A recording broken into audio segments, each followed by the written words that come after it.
name is Jo Painter with the People Chronicles, and boy, do we have a story for you today. I wish you could just come on in here with me. So I'm going to invite you into Mrs. Beard's Island Oasis. That's where we're sitting right now. And I have a very special guest with me, the USDA Undersecretary for Food, Nutrition, and Consumer Services, I believe. Yes. Kevin Concannon, is that correct? Did I get the title right? Yeah, you got it all right, including that long title. Yeah, it is lengthy. It is indeed, so yeah. What all does that include?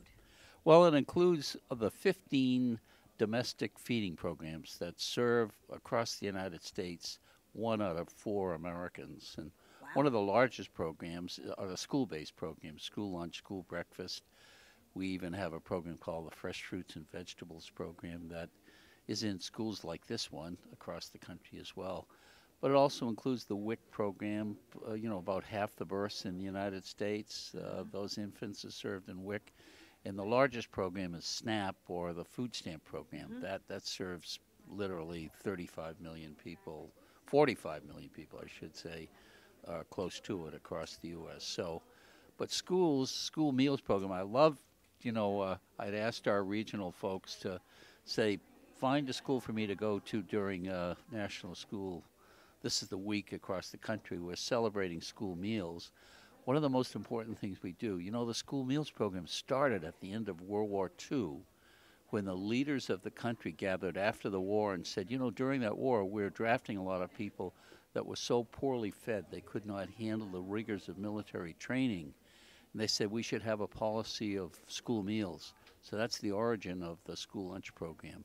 This is a big pack on your back, and certainly here in America nobody should go hungry, and that's part of your mission, to make sure not only that we're fed but that we are well fed with good nutrition. So Mrs. Beard's Island Oasis, I didn't say, we are at Lauers Park Elementary School in the Reading School District, and not only is this little oasis in the library an oasis, the entire school is. It's quite a surprise in an urban environment, and as you said, it's National Schools Lunch Week.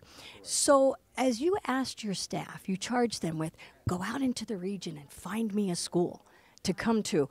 What was it about Lauers Park Elementary School and the Reading School District lunch program that brought you here? Well, Reading Schools as a district, I'm happy to say, has adopted something called the Community Eligibility Provision, or CEP as we call it.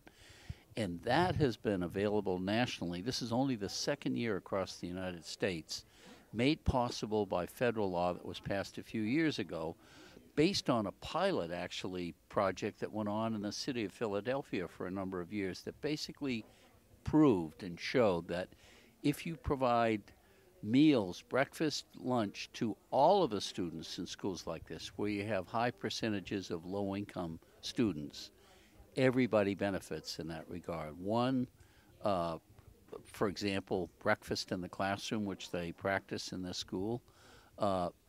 Teachers report, hey, fewer kids with restlessness in the classroom, fewer kids with headaches, stomach aches, coming to school late, missing school days. It has an effect on all of those factors, and we know that those kids are receiving nutritious foods because, as you noted earlier, we have a dual problem, or I should have mentioned this, a dual problem in the United States of both food insecurity, a fancy word for people going hungry, and obesity, where people are eating the wrong kinds of foods. And so we view school meals as the ideal systematic way of exposing kids to healthy eating, supporting that, giving them access. And the Reading schools have done extraordinary things in that regard, because the percentages that we heard earlier this morning from the person in charge of all the meals programs in the district was reporting, multiple 200% increases in the middle schools where they just started this year, the community eligibility.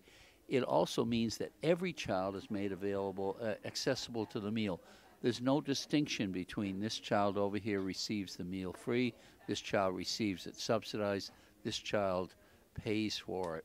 I think that inclusionary adoption is huge because it removes any kind of stigma It says that, this element, this part of your life, good nutrition, is important for everybody. You've got it exactly right, and it simplifies the administration part of the meal, so they don't have to have in effect a cashier at the end of the line.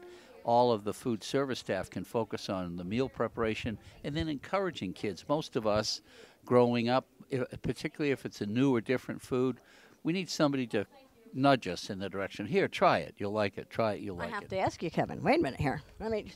Did you see this? No, I did not. Wow, wow. This is from the garden. Back to USDA. This may be, no, but their own peppers. We saw, Where great. Did you see that? Please No, they have something like 7 different gardens in the school. Right, and I've been to lots of schools that have gardens, but usually they're small raised bed gardens. They're nothing to the extent of the diversity of the gardens, but also the fact that they have incorporated so much of the aspects of growing into the science programs, into the math programs, into ways in which they encourage kids, like sustainability, encouraging children that we need to look after the earth. And I love the fact, one of my favorite gardens here was they have one that is devoted exclusively to just flowers and plants that grow in the Commonwealth of Pennsylvania. Yes. So yes. kids all will indigenous. see that, all indigenous, and will see that, and so in their own growing up experience in their own community, they'll know it. Did you see the bee garden? Because the bees are so important to everything we do, and to pollinating our food. Bees are largely responsible for keeping our crops healthy so that we can eat. That's it, exactly. And, we've had a bee die-off nationally. USDA has had one of its priorities to increase, the wildflowers across the country, among other things. But I saw their beehive outside, but then I saw they actually have an enclosed beehive. We could see the spout, the entrance to that hive, popping out of one of the classroom windows, and the teacher explained to us they have that in that the bees don't get out in the free space of the classroom, but they're in a glass enclosed so the kids can watch that beehive in action. So, to me, what the school, in addition to all the wonderful things I saw here, it's no question in my mind, when I go to a school like this, the leadership, the principals, the teachers, the superintendent, the school board, the community, all of these people who respond to that. And they have a wonderful volunteer here. Mr. Nick, did you meet Mr. Nick, who is the man for all seasons. I said we should have a Lloyd's of London insurance policy on him in case he trips or something. And to Gordon Hoodak. He is. I mean, he's marvelous, but he's obviously very dedicated. But he also clearly has great, what we call, emotional intelligence, being able to relate to kids, being able to, and committed to come here and spend so much time. And all of this environment, everything that you see, which looks wonderful and feels good, is actually incorporated right into the curriculum. So it all is a learning tool. It's a brainchild of Gordon Hoodak. He is the principal here, and it's being replicated in many of the elementary schools here in the Reading School District. Kevin, I'm glad you enjoyed your visit. Oh, I had a great time. Is that fair to say? And the most important thing, how was your lunch? Because you ate what the kids ate. It was excellent. Yes, we had half of the lunch was what they served to elementary kids today, and the other were kids in the middle and high schools. It was excellent, healthy food, very tasty, colorful as well. All of these are factors, and we were. This is a colorful pear. Did I say pear? It's a pepper. A pepper, a purple. You can take that back with you, okay? Purple pepper, yeah, onomatopoeia, I think, yeah. That was pretty good. Yeah. Kevin, thank you so much. You are a delight, and I appreciate your visit here to the Reading School District. Happy to be here. Yeah, thank you. Have a wonderful, safe trip back. Thank you. All right, and that's the story on What's the Story. Want to know more about who's doing what in Berks County? Check out the stories on thepeoplechronicles.com.